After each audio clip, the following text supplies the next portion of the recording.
happens is you wind up sitting in your shoulders. You create what I call a square shoulder. Okay, it's a shoulder that looks like this. There's no lift in the arm. Okay, the arms have to extend. They have to participate in the spine lifting. So we say firm the outer upper arms, not rotate. Okay, it's not a rotation. Although anatomically this does create the same thing, but what it doesn't do is overdo it. Does that make sense? Mm-hmm. Okay, so the outer upper arms are firm, and these guys are softening down the back, and you can extend your arms even more. You've got more in you.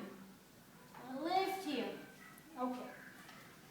We'll start with that, and then I'm going to ask you to come up onto your hands and knees. And separate your feet hip width apart. You're staying at the wall. Don't go too far away from the wall. And notice when she measures the distance, her hands are no longer underneath her shoulders. So go back and measure it, because you putzered. Go back to child's pose. Make this long.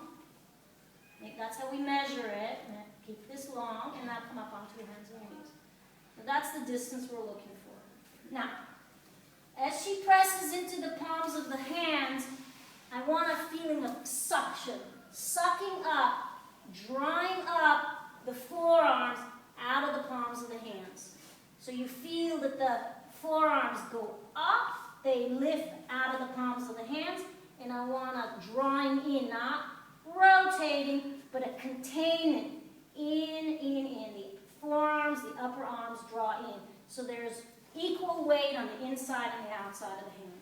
Good. Now curl your toes under, and with an exhalation, come into downward dog. Put your heels on the wall. Please, your toes all the way up at the wall, like we started class today. So it shouldn't be under your shoulder. No.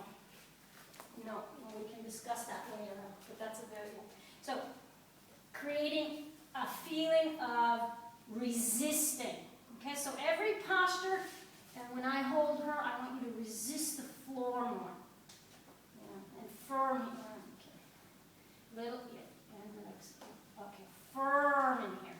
So from the firmness in the forearms, she elongates the hips, and she presses into the feet, into the big toe mount, the inside of her heel, without letting these guys fall. So much more interested in the line of energy from her hand to her hip, so she doesn't go for sinking. She creates a resistance here, a container in which she can lengthen out of and not sink to the ground.